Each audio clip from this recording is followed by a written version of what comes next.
বাজারে নিত্যপণ্যের সরবরাহ পর্যাপ্ত। আসন্ন ঈদুল আজহার আগে কোনো পণ্যের ঘাটতি হওয়ার সুযোগ নেই। দাম বাড়ারও কোনো কারণ নেই। পণ্যের দামও নতুন করে ঠিক করে দেবে না সরকার। একথা জানিয়ে বাণিজ্য প্রতিমন্ত্রী আহসানুল ইসলাম টিটু বলেছেন, ডলারের দাম বাড়ার কোনো প্রভাবও ভোক্তা পর্যায়ে পড়বে না। আরিফ জামালের রিপোর্ট।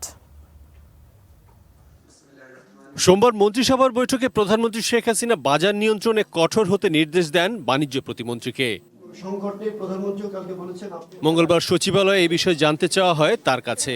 সাংবাদিকদের প্রশ্ন ছিল, বাজার নিয়ন্ত্রণে বাণিজ্য মন্ত্রণালয়কে নতুন করে প্রধানমন্ত্রীর নির্দেশ দেওয়ার কারণ কি? রোজার ঈদের সময় যেভাবে মনিটরিং করেছি, মাননীয় প্রধানমন্ত্রী আমাদেরকে আবারও এই ঈদেও যেন আমাদের সাধারণ ভোক্তা এবং ক্রেতারা কোনো রকমভাবে কোনো অসুবিধায় না পড়ে এবং ন্যায্য মূল্যে জিনিসগুলি পায়, সেই জন্য উনি আমাদেরকে দিক নির্দেশনা দিয়েছে। তবে বাণিজ্য প্রতিমন্ত্রী দাবি করেন, তারা বাজার নিয়ন্ত্রণের চেষ্টা করেন না, পণ্যের সরবরাহ ও দাম ঠিক রাখতে ব্যবস্থা নেন। তিনি অভিযোগ করেন, ঈদের আগে কিছু সুযোগ সন্ধানী দাম বাড়ানোর পায়তারা করে। আমরা তো বাজার নিয়ন্ত্রণের চেষ্টা করতেছি না, আমরা বাজারটা যেন প্রপারলি ফাংশন করতে পারে, ডিমান্ড এবং সাপ্লাই অনুযায়ী জানি প্রাইসটা নির্ধারিত হয় এবং যেগুলো আমদানিকৃত পণ্য সেগুলো আমাদের যে ইন্ডিকেটিভ প্রাইস তার কারণে কাছাকাছি থাকে, এটাই আমাদের চেষ্টা থাকে। সো আমরা তো ন্যায্য মূল্যের দোকান খুলি না, এটা তো হলো ফ্রি মার্কেট ইকোনমি আমরা বলতেছি।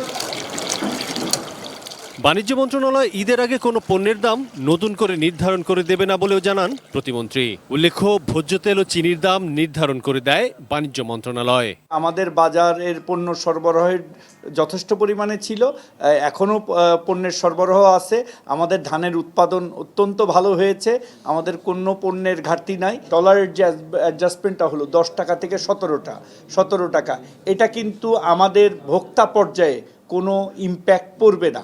আপনারা বলবেন যে কেন পড়বে না, কারণটা হলো আমাদের আমদানিকারকরা তখনই কমপ্লেন করতেছিল যে ব্যাংক থেকে তারা সরকারি যে নির্দিষ্ট রেট সেই রেটে তারা ডলার পাচ্ছিল না। সো তারা তখনই 120 টাকা 22 টাকা এক একজন এক এক রকম ভাবে প্রাইভেটলি সেটেল করতেছিল। এখন সরকার সমন্বয় করার ফলে তারা সরকারি যে রেট সেই রেটেই সবগুলা আমদানিকারক আমদানি করতে পারবে। আরিফ জামাল, এটি নিউজ, ঢাকা।